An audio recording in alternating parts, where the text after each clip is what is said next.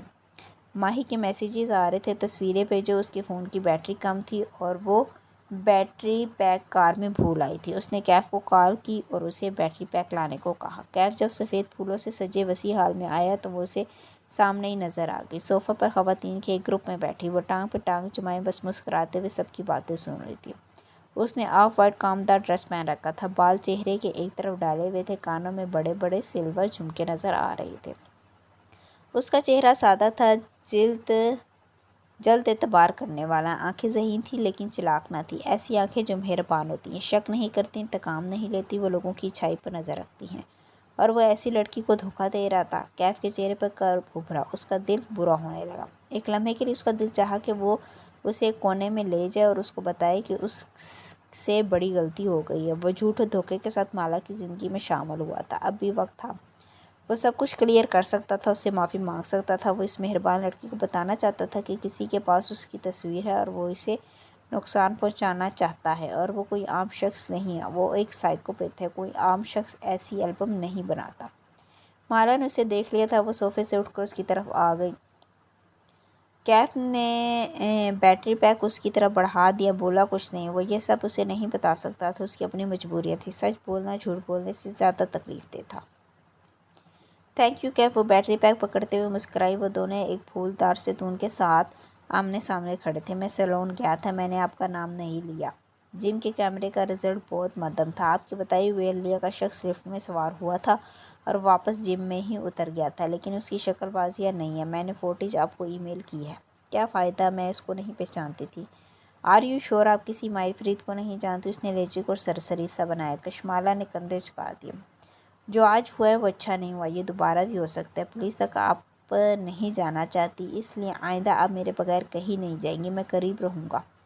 کیف اسے غور سے دیکھتے ہوئے کہنے لگا، لیکن مجھے لگ رہا ہے کہ آپ نے مجھے سب کچھ نہیں بتایا۔ آپ پولیس تک کیوں نہیں جانا چاہتی؟ کچھ ہے جو آپ اپنے تعاقب کار کے بارے میں جانتی؟ آواز دھیمی کی۔ دیکھیں، میں آپ کا باڈی گارڈ ہوں، آپ کو مجھ پہ اعتبار کرنا ہوگا۔ اگر آپ کچھ بھی اور جانتی ہیں تو مجھے بتا دیں، کچھ بھی ایسا جو ابھی تک آپ نے مجھے نہیں بتایا۔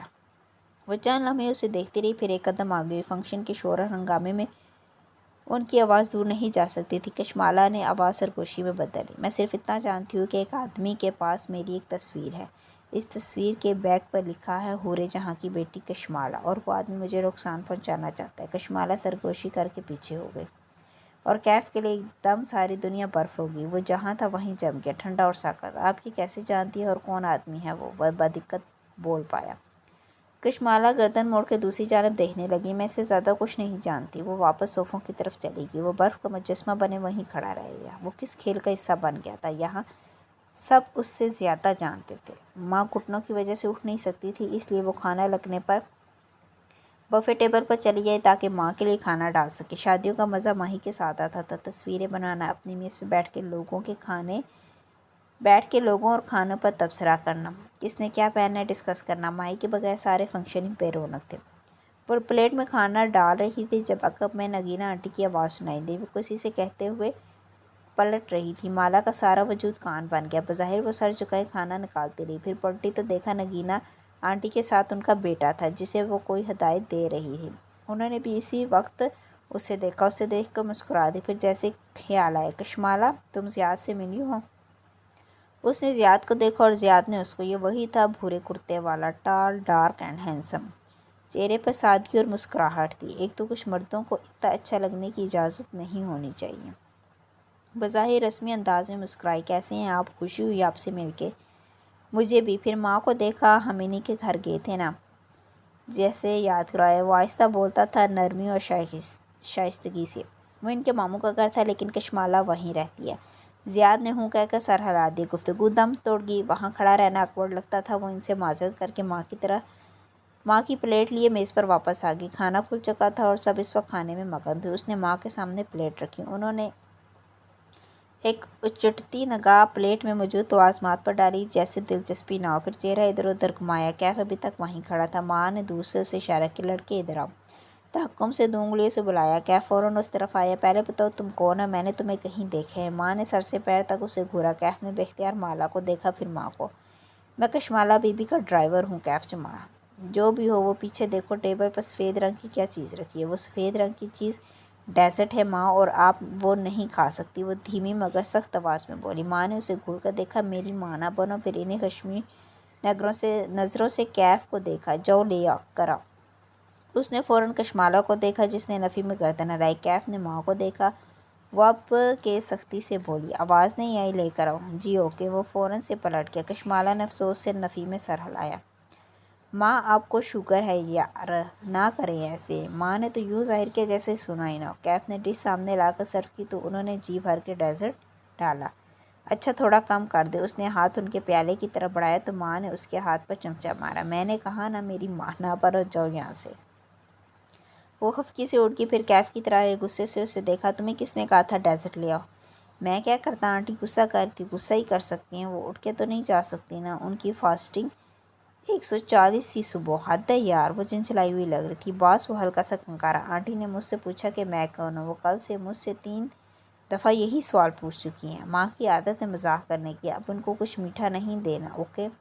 وہ تنبیہ کر کے آگے بڑھ گئی اور بس اسے جاتے دیکھتا رہا۔ اس کا موڈ ماں کی اس حرکت پر خراب ہو گیا تھا۔ وہ ایسے ہی بددلی سے سینے پر بازو لپیٹے بفے ٹیبل کے ساتھ کھڑی ہوگی۔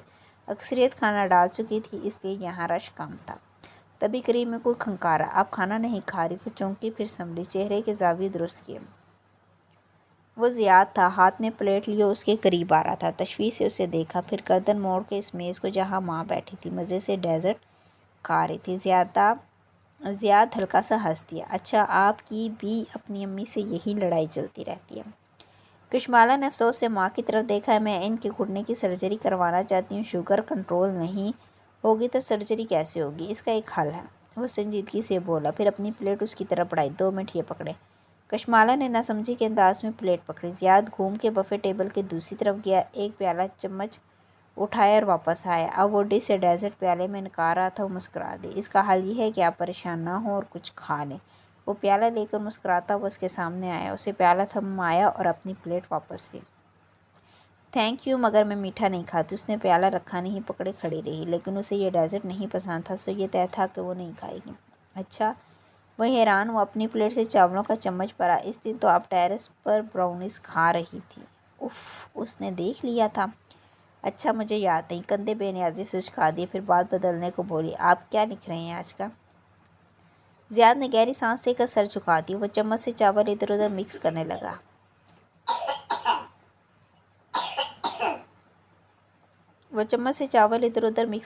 میں آج کل رائٹرز بلاک کا شکار ہوں۔ پاکستان آیا تھا کہ یہاں بیٹھ کے شاید کچھ لکھ سکوں، لیکن نہیں لکھ پا رہا۔ کیا لکھنا چاہ رہی ہیں آپ؟ زیاد نے آنکھیں اٹھا کر دیکھا۔ وہی جو سب شوق سے پڑھتے ہیں، ایک عظیم لو سٹوری۔ اس نے دیکھا ضیاء سلطان کی آنکھیں اداس تھیں، ایسی آنکھیں جن کو محبت کی ہیپی اینڈنگ پر بھروسہ نہیں ہوتا۔ اسے نگینہ آنٹی کی باتیں یاد آئیں۔ آپ کی سپر پاور کیا ہے؟ میری سپر پاور؟ وہ حیران ہوا۔ ہاں نا، ہر شخص کی ایک سپر پاور ہوتی ہے۔ آپ کس چیز میں اچھے ہیں؟ اگر آپ لو سٹوری لکھنے کے بجائے وہ لکھیں جس میں آپ اچھے ہیں تو آپ کا یہ بلا ختم ہو جائے گا۔ وہ مسکراہٹ دبائے سوچنے